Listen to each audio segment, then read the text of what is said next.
দর্শক একটু পরে পোলো গ্রাউন্ডে মহাসমাবেশে যোগ দিবেন তারেক রহমান। আমরা এই মুহূর্তে রয়েছি চট্টগ্রাম রেডিসন ব্লুর সামনে এবং তারেক রহমান এই মুহূর্তে কিন্তু এই রেডিসন ব্লু হোটেলের সামনে অবস্থান করছেন। ইতিমধ্যে জনসভার অর্থাৎ মহাসমাবেশের যে আনুষ্ঠানিকতা সেটি শুরু হয়েছে এবং একটু পরে তারেক রহমান সেখানে যোগ দিবেন এবং তার যে সেখানে যোগ দেওয়া এবং তার যে আগমন সেটিকে ঘিরে কিন্তু রেডিসন ব্লু হোটেলের সামনে নেতাকর্মীদের যে ভিড় সেটি কিন্তু আমরা লক্ষ্য করছি এবং সকাল থেকে আমরা দেখেছি এখানে নিরাপত্তা বাহিনীর পাশাপাশি নেতাকর্মীরা এখানে উপস্থিত হয়েছেন।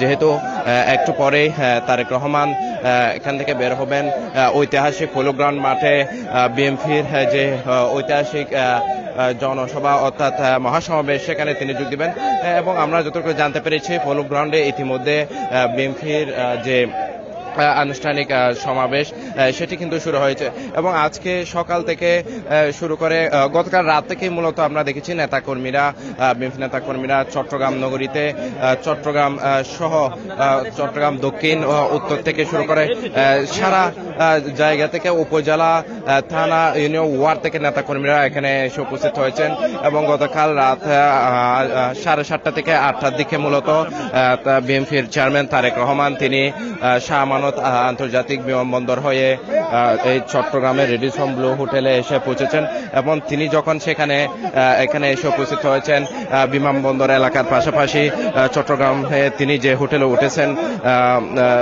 কাজীরদুয়ারি এলাকায় সেই এলাকায় কিন্তু নেতাকর্মীদের যে উচ্ছ্বাস যে উৎসাহ উদ্দীপনা সেটি কিন্তু আমরা লক্ষ্য করেছি এবং এই মুহূর্তে জনসভা শুরু হয়ে গেছে।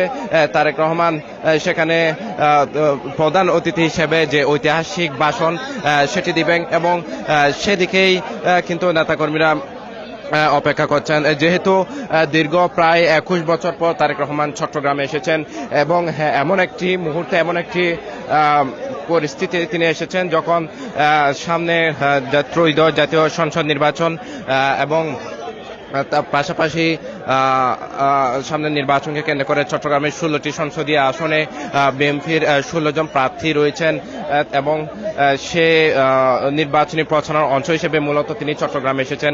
এর আগে তিনি সিলেটে গিয়েছেন, এরপরে তিনি বিভিন্ন এলাকায় তিনি যে তার নির্বাচন প্রচারণা সেটি চালাচ্ছেন এবং এই মুহূর্তে চট্টগ্রাম রেডিসন ব্লু হোটেলের সামনে নেতাকর্মীরা ভিড় করছেন। আমি একজনের সাথে যদি একটু কথা বলার চেষ্টা করি, আগামী এই যে একটু পরেই তো তারেক রহমান জনসমাবেশে যোগ দিবেন, এই যে মানুষের উৎসাহ উদ্দীপনা উপস্থিতি আপনাদের কেমন লাগছে দীর্ঘদিন পরে? ইনশাআল্লাহ আমরা খুবই আনন্দিত। তারুণ্যের প্রতীক, তারুণ্যের অহংকার এবং তারুণ্যের আইডল আমাদের নেতা, যাকে আমরা বহুদিন ধরে আজকে 17-20 বছর ধরে আমরা সরাসরি দেখতে পাচ্ছি বিভিন্ন টিভিতে এবং মিডিয়াতে দেখেছি। আজকে সবাই এমন অধীর আগ্রহে অত্যন্ত আনন্দ এবং উচ্ছ্বাসিত হয়ে আসছে যে এই জন্য শুধু আমাদের নেতাকে তারেক রহমানকে এক নজর দেখার জন্য।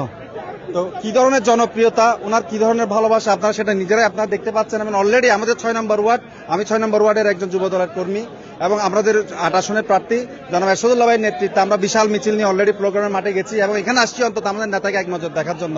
এবং আসছি এই জন্য যে আমাদের নেতা এমন একজন নেতা, আমাদের নেতাকে আমরা এত সৌভাগ্যবান এই জন্য যে ওনার কাছ থেকে শিখার জন্য আসছি আমরা। ভদ্রতা কাকে বলে ওনার কাছ থেকে শিখতে হবে, বড়দের কিভাবে সম্মান করতে হয় ওনার কাছ থেকে শিখতে হবে, ছোটদের কিভাবে স্নেহ করতে হয় ওনার কাছ থেকে শিখতে হবে এবং ওনার কাছ থেকে শিখতে হবে মানুষের মনে কিভাবে জায়গা করে নিতে হয়। আমরা এই জিনিসগুলো শিখার জন্য এখানে আসছি। আর উনি দেশের মাটিতে পা রেখে একটা কথাই বলেছেন, I have a plan, we have a plan. ওনার যে বিশাল পরিকল্পনা নিয়ে আসছেন চট্টগ্রামে এবং চট্টগ্রামের মানুষকে, আজকে চট্টগ্রামের মানুষের জন্য উনি কি করবেন, কি উন্নয়ন করবেন, চট্টগ্রামের মানুষের উন্নয়নের জন্য কি ভূমিকা রাখবেন, আজকে উনি ঘোষণা দিবেন। এই ঘোষণা শোনার জন্য আজকে আমরা সকলে ঐক্যবদ্ধ হয়ে আমরা চট্টগ্রামে এখানে আসছি। সবাইকে ধন্যবাদ এবং সকলকে আমি অনুরোধ জানাবো দলে দলে এসে সবাইকে যোগদান করেন। ধন্যবাদ। দর্শক শুনছিলেন নেতাকর্মীদের মধ্যে যে উৎসাহ উদ্দীপনা এবং আগ্রহ সেটি কিন্তু আমরা লক্ষ্য করছি এবং আরো একটি মিছিল ইতিমধ্যে চট্টগ্রাম রেডিসন ব্লু হোটেলের সামনে এসে পৌঁছেছে এবং সকাল থেকে একের পর এক নেতাকর্মীরা চট্টগ্রাম নগরী সহ বিভিন্ন এলাকা থেকে মূলত বিএনপি, যুবদল, স্বেচ্ছাসেবক দল, ছাত্রদল সহ বিভিন্ন ওয়ার্ড থেকে নেতাকর্মীরা স্লোগান নিয়ে মিছিল নিয়ে জাতীয় পতাকা হাতে, দলীয় পতাকা হাতে এই যে হোটেলের সামনে আসেন, আবার পোলো গ্রাউন্ড মাঠেও কিন্তু তারা চলে যাচ্ছেন। এবং তারেক রহমানের এই যে আগমন ঘিরে নেতা কর্মীদের মধ্যে যে উৎসাহ উদ্দীপনা সেটি কিন্তু ব্যাপক আকারে আমরা দেখতে পাচ্ছি। এবং ইতিমধ্যে আমরা দেখেছি পোলো গ্রাউন্ড মাঠে যেখানে ঐতিহাসিক যে বিএনপির মহাসমাবেশ সেটি কিন্তু ইতিমধ্যে শুরু হয়েছে এবং সেখানে কিন্তু নেতা কর্মীদের উপস্থিতিতে জনসমুদ্রে পরিণত হয়েছে বলা যায়। এবং এই মুহূর্তে শুধু সেখানে নয়, চট্টগ্রাম নগরীর প্রতিটি মোড়ে কিন্তু নেতাকর্মীদের যে ভিড় সেটা আমরা দেখতে পেয়েছি। পাশাপাশি তারেক রহমানের চট্টগ্রামে আগমন ঘিরে পুরো নগরীতে কিন্তু ব্যাপক আইন শৃঙ্খলা বাহিনীর পক্ষ থেকে ব্যাপক নিরাপত্তা ব্যবস্থা জোরদার করা হয়েছে।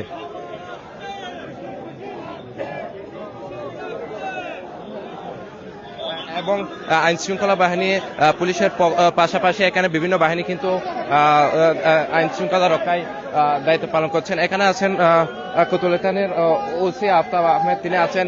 একটু জানাবেন যে তারেক রহমানের আগমন ঘিরে কি ধরনের নিরাপত্তা নেওয়া হয়েছে? তারেক রহমানের আগমন উপলক্ষে আমরা বিভিন্ন স্তরের নিরাপত্তা নিশ্চিত করেছি। আমরা সর্বোচ্চ সংখ্যক পুলিশ ফোর্স অফিসার এখানে মোতায়েন আছে। আশা করি ইনশাল্লাহ আমরা সফলভাবে পরিচালনা করতে পারবো। কোনো ধরনের নিরাপত্তা ঝুঁকি আছে কিনা? কোনো ধরনের নিরাপত্তা ঝুঁকি আপাতত আমরা দেখতেছি না। আমাদের গোয়েন্দা পুলিশ চারদিকে তথ্য বা সংগ্রহ করছি, তথ্য থাকলে আমরা ওই বিষয়ে তৎপর আছি। এখনো পর্যন্ত ভালো আছে। ধন্যবাদ আপনাকে। দর্শক, শুনছিলেন চট্টগ্রাম নগরীর কোতোয়ালি থানার অফিসার ইনচার্জ আফতাব আহমেদ। তিনি বলছেন যে মূলত তারেক রহমানের আগমন ঘিরে নেতাকর্মীদের মধ্যে যে উৎসাহ উদ্দীপনা সেটি যেমন রয়েছে, তেমন যাতে কোনো নাশকতা কিংবা অরাজকতা পরিস্থিতি সৃষ্টি না হয়, অপ্রীতিকর ঘটনা না ঘটে, সেই জন্য চট্টগ্রাম মেট্রোপলিটন পুলিশের পক্ষ থেকে যে ব্যাপক প্রস্তুতি আইন শৃঙ্খলা সেটি কিন্তু নেওয়া হয়েছে। এবং একটু পরেই কিন্তু বিএনপির চেয়ারম্যান তারেক রহমান তিনি ঐতিহাসিক পোলো গ্রাউন্ড মাঠে যে জনসভা, যে মহাসমাবেশ সেখানে যোগ দিবেন। এবং এই মুহূর্তে আমরা রয়েছি চট্টগ্রামের যে রেডিসন ব্লু হোটেল রয়েছে ঠিক হোটেলের সামনে। এখানে নেতাকর্মীদের উপস্থিতি কিন্তু কাজীদের এলাকার রেডিসন ব্লুর সামনে যে এলাকাটি সেটি কিন্তু ইতিমধ্যে পরিপূর্ণ হয়ে গেছে।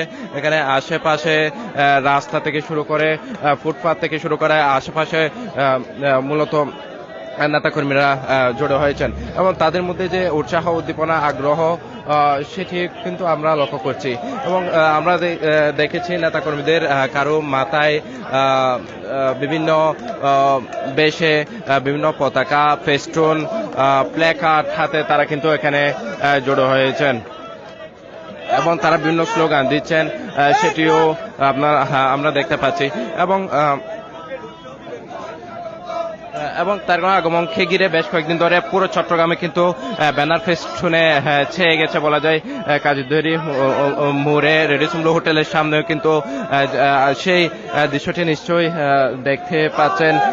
এবং এখানে আরেকটি বিষয় জানিয়ে রাখি, তারেক রহমানের চট্টগ্রাম আগমন ঘিরে এখানে একটি ব্যতিক্রমী দৃশ্য আমরা দেখতে পেয়েছি, যেখানে চাকরিচ্যুত ব্যাংকারদের টি শার্ট পরিহিত কিছু যুবক আমরা দেখতে পাচ্ছি।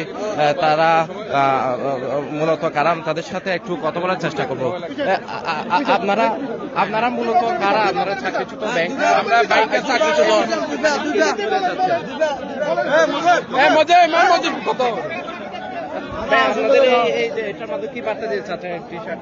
আমাদের আসলে 5ই আগস্টের পরে আমরা নতুনভাবে যেভাবে স্বাধীনতা অর্জন করেছি, ফ্যাসিস্ট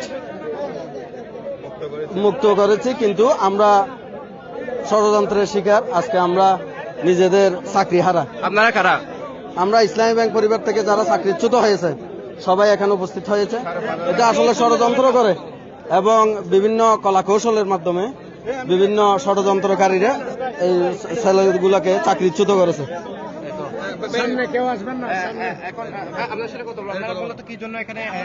আমরা আসছি আজকে যে চট্টগ্রাম শাহবাগ রব দেশনেত্রী বেগম খালেদা জিয়ার সন্তান, তারুণ্যের অহংকার তারেক রহমান, যে সবার আগে বাংলাদেশকে প্রাধান্য দিয়ে বৈষম্য সমাজ গঠনের জন্য যে উনি নিরলসভাবে কাজ করে যাচ্ছেন, দীর্ঘ 2 যুগ পর যে চট্টগ্রাম আসছেন, আমরা সাধারণ মানুষের সাথে একাত্মতা ঘোষণা করে কাঁধে কাঁধ মিলিয়ে আজকে আমরা চাকরিচ্যুত ব্যাংকাররা ওনাকে স্বাগত জানানোর জন্য আসছি। এই যে আপনারা টি শার্টের মাধ্যমে কি বার্তা দিচ্ছেন? আমরা আরো চাকরিচ্যুত আমাদেরকে অন্যায়ভাবে একটি মব গোষ্ঠী, একটি সন্ত্রাসী গোষ্ঠী জামাত ইসলাম আমাদেরকে অন্যায়ভাবে আমাদের ব্যাংক থেকে, আমাদের প্রিয় প্রতিষ্ঠান থেকে আমাদেরকে চাকরিচ্যুত করেছেন। 5ই আগস্ট পরবর্তী আমরা জনাব তারেক রহমান দেশ নায়কের কাছে আমাদের বার্তা, এই যে বৈষম্যহীন যে সমাজ, উনি যে বলছেন 1 কোটি মানুষকে কর্মসংস্থান করা হবে 18 মাসের মধ্যে, এই স্লোগানকে ধারণ করে লালন করে এবং এটাকে উদ্বুদ্ধ করার জন্য, এটাকে বাস্তবায়ন করার জন্য আমরা রাজপথে নামছি। শান্তিপূর্ণভাবে আমরা ওনাকে স্বাগত জানাবো। ধন্যবাদ। ধন্যবাদ। দর্শক, দেখতে পাচ্ছিলেন যে মূলত ইসলাম ব্যাংকের চাকরিচ্যুত ব্যাংকারদের একটি অংশ কিন্তু বিএনপির চেয়ারম্যান তারেক রহমানকে স্বাগত জানাতে রেডিসন ব্লু হোটেলের সামনে অবস্থান নিয়েছেন একটি টি শার্ট পরে মূলত, এবং নেতাকর্মীদের উপস্থিতিতে কিন্তু পুরো এলাকাটি কিন্তু একদম পরিপূর্ণ হয়ে গেছে বলা যায়, যেহেতু একটু পরেই পোলো গ্রাউন্ডে যে মহাসমাবেশ সেখানে যোগ দিবেন তারেক রহমান, এবং তারেক রহমান একটু পরেই কিন্তু এই যে হোটেল রেডিসন ব্লু সেখান থেকে মূলত তিনি বের হবেন, এবং আমরা দেখেছি লাল সবুজ রঙের সবার আগে বাংলাদেশ লেখা যে বিশেষ বাহনটি, যে বিশেষ গাড়িটি, সেটি কিন্তু এখানে রাখা হয়েছে। মূলত সেই গাড়ি করেই কিন্তু তিনি এই মহাসমাবেশে যোগ দেবেন, এবং চট্টগ্রাম রেডিসন ব্লু হোটেলের সামনে নেতাকর্মীদের যে উপস্থিতি সেটিও আমরা লক্ষ্য করছি। এখানে কয়েকজনের সাথে যদি একটু কথা বলার চেষ্টা করি, ভাই জানাবেন এটা এই যে এই সেটার মধ্যে কি বোঝাতে চাচ্ছেন? ইনশাল্লাহ আমরা এটা ধানের শীষ, আমাদের জাতীয়বাদী দলের প্রতীক ধানের শীষ। ইনশাল্লাহ এই প্রতীকে আমাদের আশাবাদী আগামী 12 তারিখ এই ধানের শীষে ভোট দিয়ে আমরা ইনশাল্লাহ বিএনপিকে জয়যুক্ত করে জনাব তারেক রহমানকে ইনশাল্লাহ প্রধানমন্ত্রী করে আমরা এদেশের মানুষের ভাগ্য উন্নয়নের পথ এগিয়ে যাবে ইনশাল্লাহ। আমাদের তারুণ্যের প্রতীক, আগামী রাষ্ট্রনায়ক, বাংলাদেশের আগামী প্রধানমন্ত্রী জনাব তারেক রহমানকে চট্টগ্রামে স্বাগত জানানোর জন্য আমরা সবাই একত্রিত হয়েছি। আমি এসেছি চট্টগ্রাম বিশ্ববিদ্যালয় থেকে।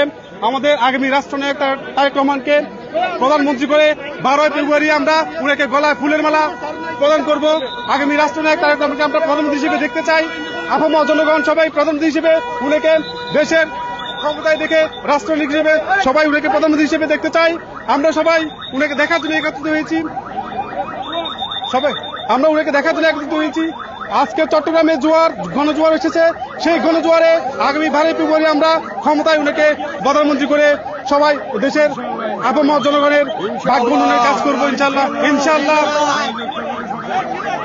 দর্শক শুনছিলেন মূলত তারেক রহমানকে স্বাগত জানাতে চট্টগ্রামের রেডিসন ব্লু হোটেলের সামনে নেতাকর্মীরা অবস্থান নিয়েছেন, এবং ইতিমধ্যে পোলোগ্রাউন্ড মাঠে যে মহাসমাবেশ সেটি শুরু হয়েছে সেখানে নেতাকর্মীদের উপস্থিতিতে ইতিমধ্যে জনসমুদ্রে পরিণত হয়েছে, এবং আজকে যে জনসমাবেশ সেখানে 10 থেকে 20 লাখ মানুষের সমাগম হবে বলে বিএনপি নেতারা এবং আয়োজকরা জানিয়েছেন, এবং একটু পরে তারেক রহমান এই রেডিসন ব্লু হোটেল থেকে বের হবে, সেখানে সমাবেশের উদ্দেশ্যে তিনি যোগ দিবেন।